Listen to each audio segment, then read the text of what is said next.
Assalamualaikum warahmatullahi wabarakatuh. Alhamdulillahirrabbilalamin. Selamat pagi, selamat siang, dan selamat sore anak-anakku semua. Semoga kalian selalu diberikan kesehatan dalam lindungan Allah Subhanahu wa Ta'ala. Pada kali ini saya akan membawakan sebuah video pembelajaran tentang bab 1 pelajaran PPKN. Pelajaran PPKN bab 1 kelas 9, yaitu usaha pembelaan negara. Ini adalah sebagai bahan ajar saya kepada anak-anakku semua, supaya kalian memahami konsep-konsep pembelaan negara dalam pembelajaran jarak jauh ini. Dan video ini adalah sebagai video alat bantu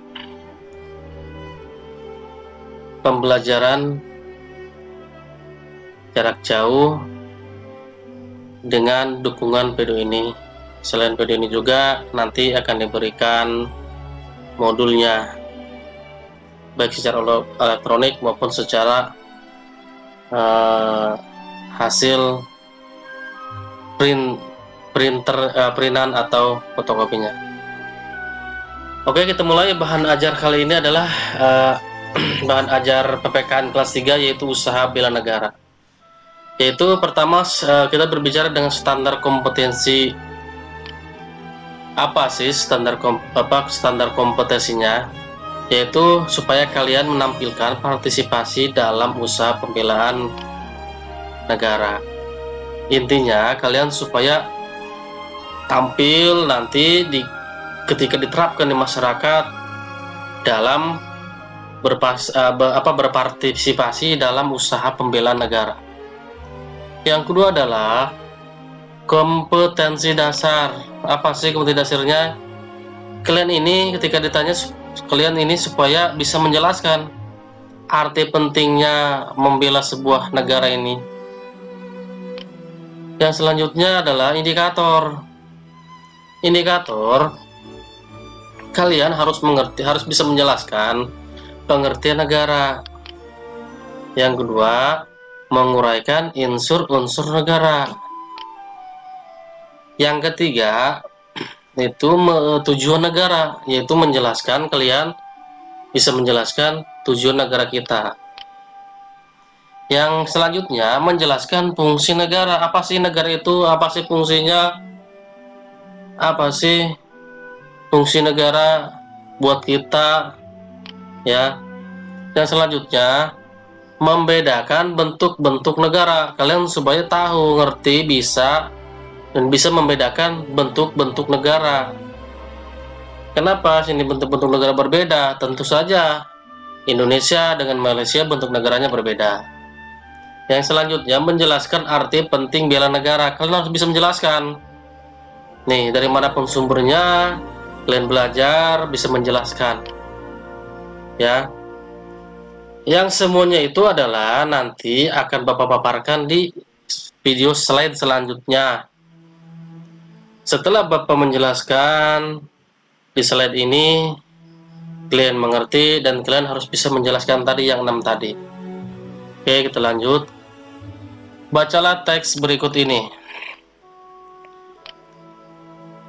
Di sebuah republik BBM, ketika negaranya diserang musuh, sekelompok warga segera menyelamatkan diri dengan jalan-jalan ke luar negeri. Ketika suatu negara diserang, dia menyelamatkan diri, tapi dengan jalan-jalan ke luar negeri. Sehingga negara yang telah diproklamasikan beberapa tahun lalu dijajah kembali. Sehingga negara yang telah diproklamasikan beberapa tahun yang lalu dijajah kembali, negaranya dijajah kembali. Mereka beralasan tidak mau membela negara. Kenapa? Karena negaranya selama ini merasa tidak pernah mendapatkan perlindungan dari negaranya. Dia warga negara, tapi dia tidak pernah merasa dilindungi oleh negaranya. Negaranya bertindak diskriminatif, akan tetapi setelah negaranya aman dan tertib, dia kembali lagi, balik lagi ke negaranya, menikmati kemerdekaannya, namun menanamkannya modal asing.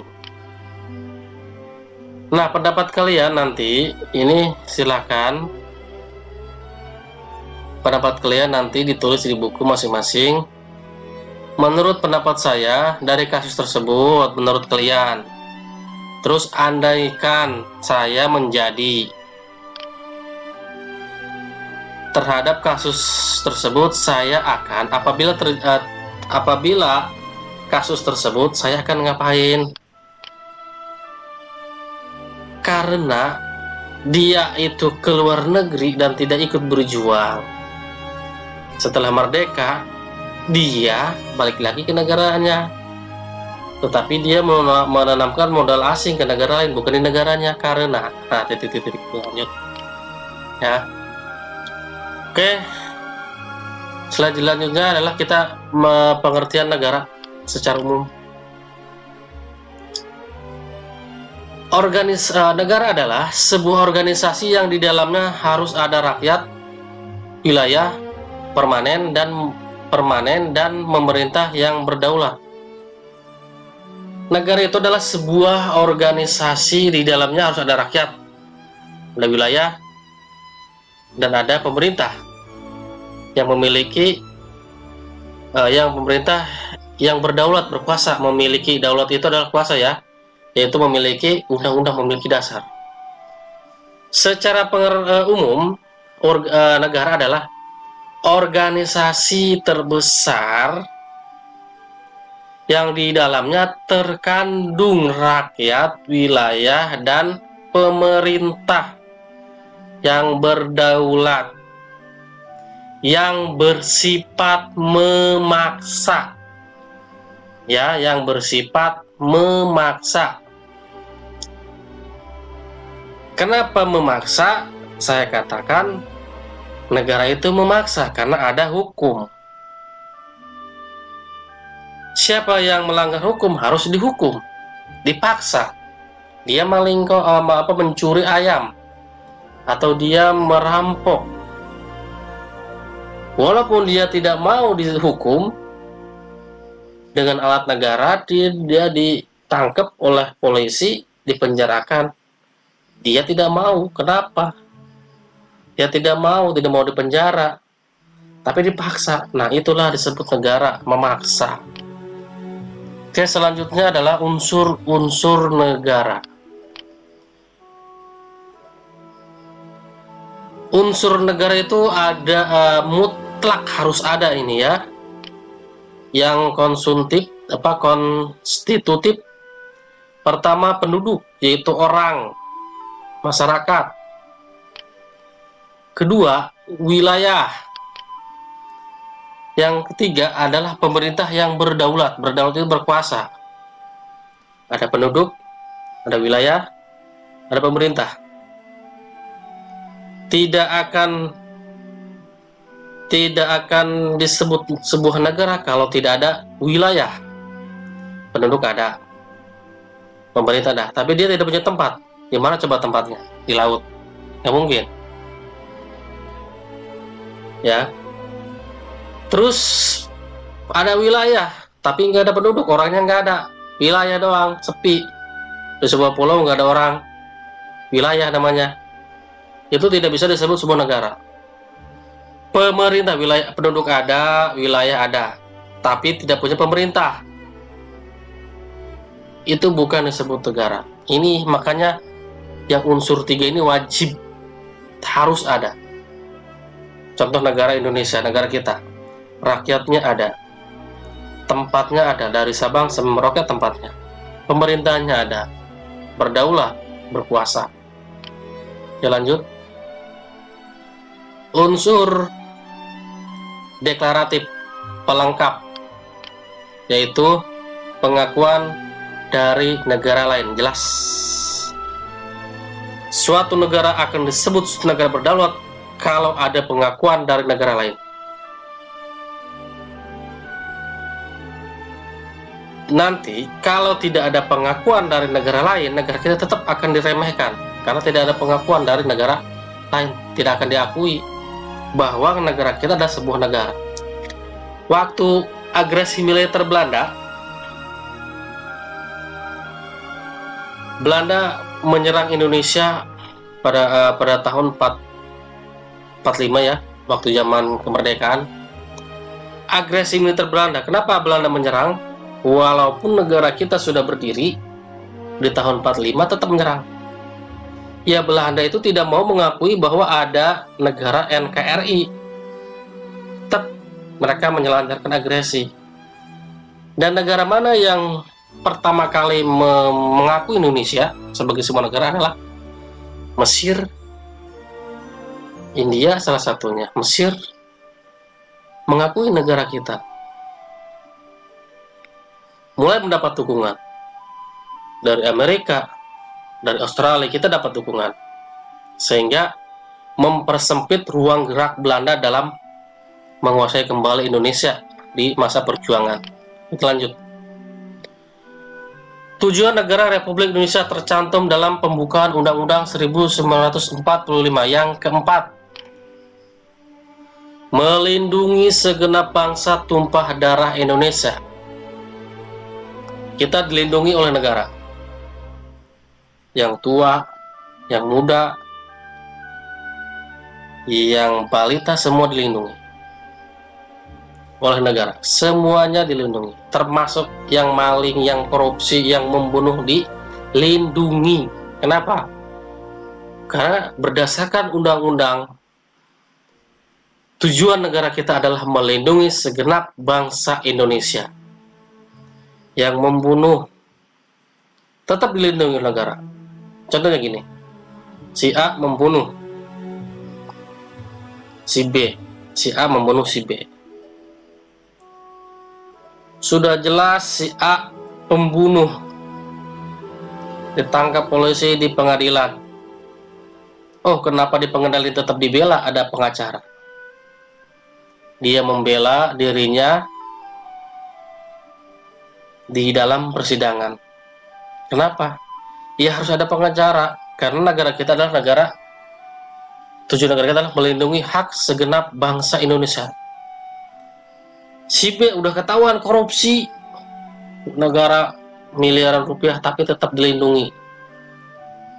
Dia punya hak untuk melindungi dirinya, punya hak untuk membela dirinya, yaitu menyewa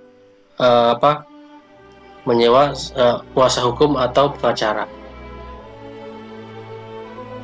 Kelaksananya urusan banyak hijau, saya tidak tahu nanti ya. Yang selanjutnya, memajukan kesejahteraan umum ya, dengan berbagai macam program untuk kesejahteraan pertanian bagi macam-macam pemerintah. Mencerdaskan kehidupan bangsa, ya ini mendirikan sekolah-sekolah, mencanangkan wajib sekolah 9 tahun. Tujuannya apa? Mencerdaskan kehidupan bangsa, supaya kalian pintar, supaya kalian bisa memahami, mengetahui ya. Ini adalah tujuan negara. Yang selanjutnya adalah ikut serta ketertiban dunia berdasarkan perdamaian abadi dan keadilan sosial, politik luar negeri yang bebas aktif. Nah ini, kita ikut ketertiban dunia berdasarkan perdamaian dunia abadi. Banyak tentara kita yang dikirim ke Lebanon, yang bergabung dengan pasukan PBB. Tujuan seperti ini, melaksanakan perdamaian abadi dan keadilan sosial. Bebas aktif, tidak memihak blok barat dengan blok timur, tidak memihak. Kita berada di jalur netral. Selanjutnya, fungsi negara. Menurut Miriam Budiarjo tahun 78, yang pertama melaksanakan ketertiban atau law and order. Negara mengatur ketertiban rakyatnya. Fungsi negara itu supaya aman, supaya adil, ya, tentram, tidak kacau. Nah, ini fungsi dari negara, mengamankan. Selanjutnya, mengusahakan kesejahteraan dan kemakmuran rakyat. Tadi sudah jelaskan berbagai macam program, bagaimana caranya supaya rakyatnya makmur. Selanjutnya, melaksanakan pertahanan. Direkrutlah, dibentuklah ABRI, Angkatan Bersenjata Republik Indonesia. Tujuannya apa? Untuk pertahanan negara kita. Setelah ABRI, ada polisi, ada 2 lapis pertahanan negara kita, ya. Ada ABRI, tentara, ada polisi. Nanti berlapis ke bawah, ada polisi, ada Satpol PP, ada Kantibmas, ada Hansip. Nanti bertahap ke bawah, ya. Oke, kita lanjut. Menegakkan keadilan ini, ya. Menurut Miriam Budiarjo, ini adalah 4 negara fungsi negara. Melaksanakan ketertiban, mengusahakan kesejahteraan dan kemakmuran rakyat, melaksanakan pertahanan, dan menegakkan keadilan. Lanjut.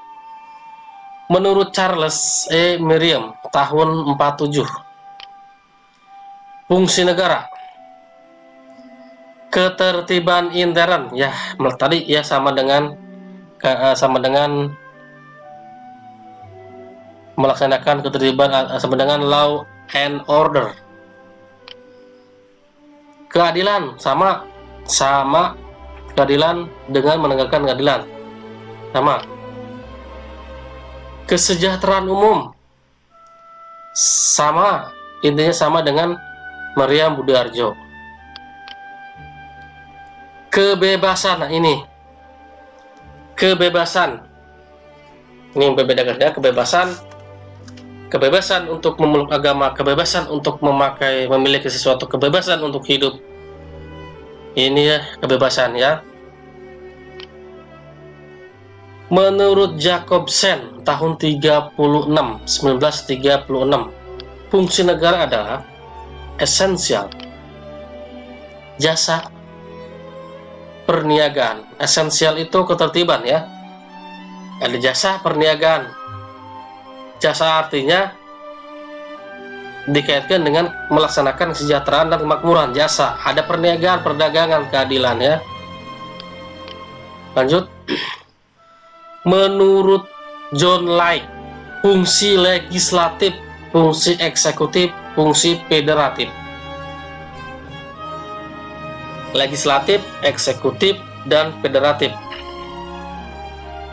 Legislatif itu lembaga legislatif, MPR, DPR, eksekutif, ada federatif, jadi bertingkat-tingkat. Menurut Monkus, fungsi legislatif, ada fungsi eksekutif, ada fungsi legislatif, yaitu trias politika. Negara kita itu menganut ini, ya, trias politika. Ada legislatif, ada eksekutif, ada yudikatif. Legislatif, MPR, DPR, dan Mahkamah Agung, ya. Van Vollenhoven membagi fungsi negara menjadi 4 pokok: legislatif, eksekutif, yudikatif, pengadili, ada ketertiban dan keamanan. Ini tambah polisi. Kalau Montesquieu 3: legislatif, yudikatif, eksekutif, dan yudikatif. Negara kita ada MPR, DPR, MA. Tapi Van Hollen, legislatif, eksekutif, yudikatif, polisi, keamanan. Ditambah satu keamanan. Legislatif, eksekutif, yudikatif, MA adalah menentukan hukum. MA Mahkamah Hukum. Ditambah dengan polisi, keamanan ya. Yang selanjutnya Goodenough membagi fungsi negara menjadi dua. Membuat kebijakan yang policy making, membuat kebijakan, dengan policy executing, kebijakan untuk melaksanakan polisi. Pembuat kebijakan berarti legislatif, MPR, membuat kebijakan, membuat hukum.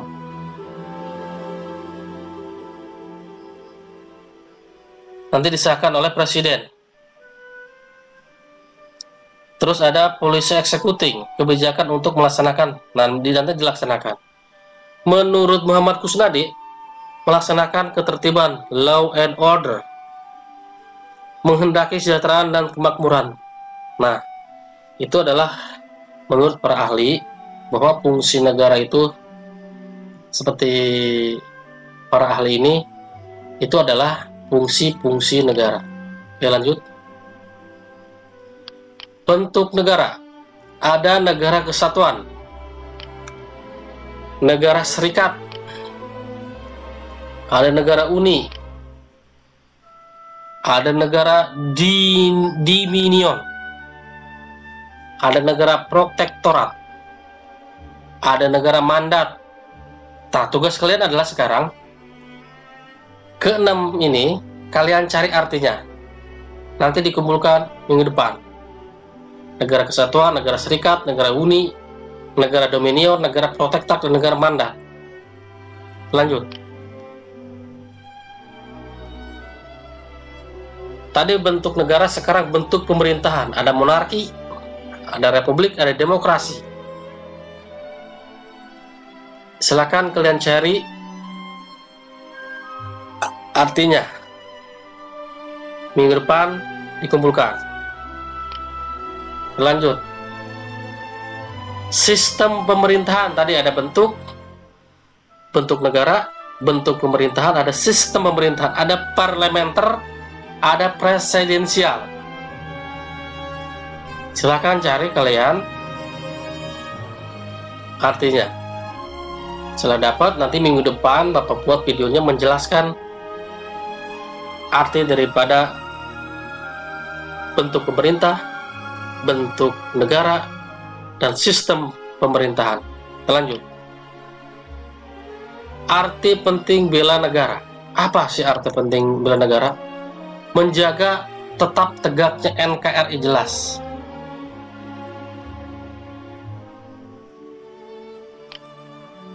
Yang kedua, melindungi segenap bangsa dan tanah air Indonesia. Keutuhan wilayah, keselamatan bangsa negara. Ini keutuhan wilayah harus dijaga. Menjaga tegaknya NKRI, tidak boleh ada yang harus pecah. Negara kita, contohnya adalah negara Provinsi Timur Timur pada tahun 98, negara Timur Timur lepas dari NKRI. Menjadi negara Timur Leste sekarang. Kenapa Timur Leste lepas?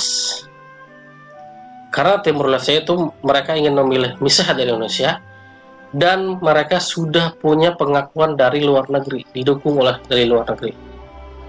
Makanya lepas Timur Leste. Lanjut. Terciptanya keamanan negara, stabilitas nasional. Tercipta, tidak boleh ada huru-hara, tidak boleh ada pencuri, tidak boleh ada perampok, tidak boleh ada begal. Nah, ini stabilitas negara. Selanjut. Nah, ini Undang-Undang Kewarganegaraan nomor 12 tahun 2006. Pertama adalah naturalisasi, yaitu kewarganegaraan berdasarkan undang-undang.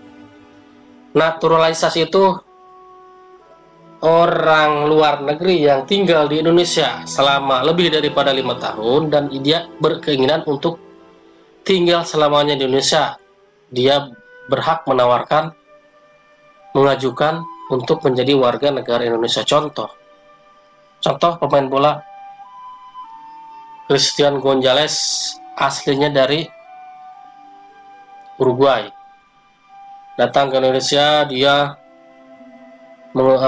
menikah dengan orang Indonesia dan ingin menetap di Indonesia, dan dia menjadi warga negara Indonesia sekarang.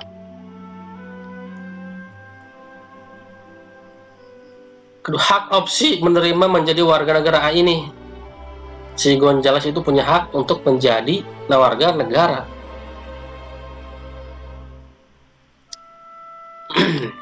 Lanjut, hak repudiasi, hak penolak menjadi warga negara. Seseorang berhak menolak menjadi warga negara. Contoh, salah satu pemain bola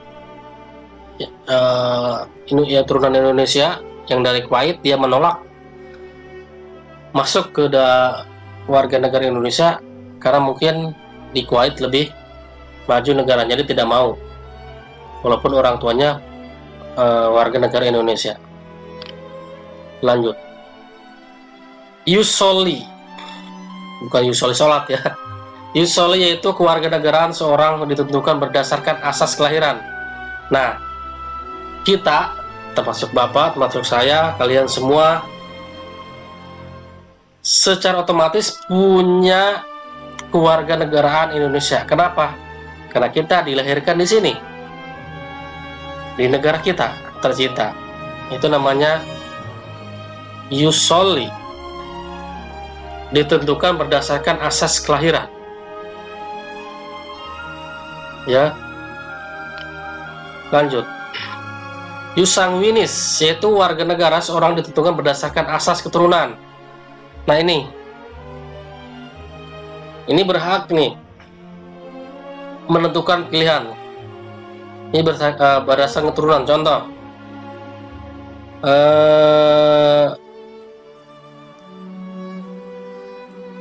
pemain bola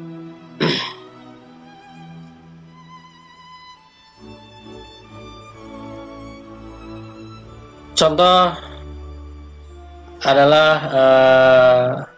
Irfan Bahdim. Irfan Bahdim, dia orang Belanda, tapi bapaknya orang Indonesia. Nah, dia memilih warga negara Indonesia ya berdasarkan asas keturunan, ya, mendapatkan warga negara berdasarkan asas keturunan. Lanjut, Bipatrida, dwi kewarganegaraan, yaitu seorang memiliki 2 kewarganegaraan. Ini karena bapaknya orang tadi perkawinan, bapaknya orang Amerika, ibunya orang Indonesia. Bolak-balik, kadang tinggal di Amerika, tinggal di Indonesia. Dia memiliki 2 kewarganegaraan anaknya ini.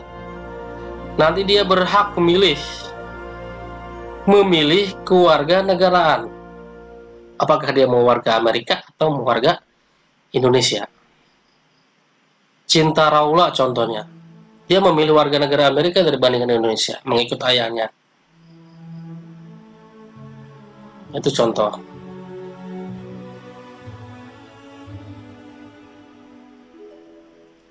Yang selanjutnya, stateless, yaitu orang yang tidak memiliki kewarganegaraan. Nah, ini dia tidak memiliki kewarganegaraan. Berdasarkan asas kewarganegaraan, jelaskan mengapa dapat terjadi seorang memiliki 2 kewarganegaraan.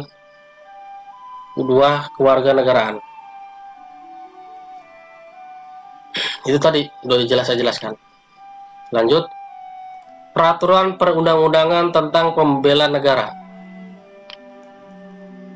Undang-Undang tahun 1945 pasal 27 ayat 3. Setiap warga negara berhak dan wajib ikut serta dalam upaya pembelaan negara. Nomor 2, Undang-Undang 1945 pasal 30 ayat 1. Setiap warga negara berhak dan wajib ikut serta dalam usaha mempertahankan kewarganegaraan. Kita wajib semua nih. Apabila negara kita dalam bahaya, dalam serangan, kita wajib membela negara kita. Nomor 3. Undang-Undang RI Nomor 3 Tahun 2002 tentang Pertahanan Negara. Nah, itu adalah undang-undang hukum bela negara. Artinya, di pembelajaran kali ini, intinya adalah bagaimana kita memahami cara membela negara, bagaimana cara kita mendapatkan kewarganegaraan, bagaimana caranya kita bersikap, bagaimana kita membela negara kita. Ya, sampai di sini pembelajaran kali ini. Kita bertemu lagi nanti di bela negara sesi 2. Kurang dan lebihnya mohon maaf. Assalamualaikum warahmatullahi wabarakatuh.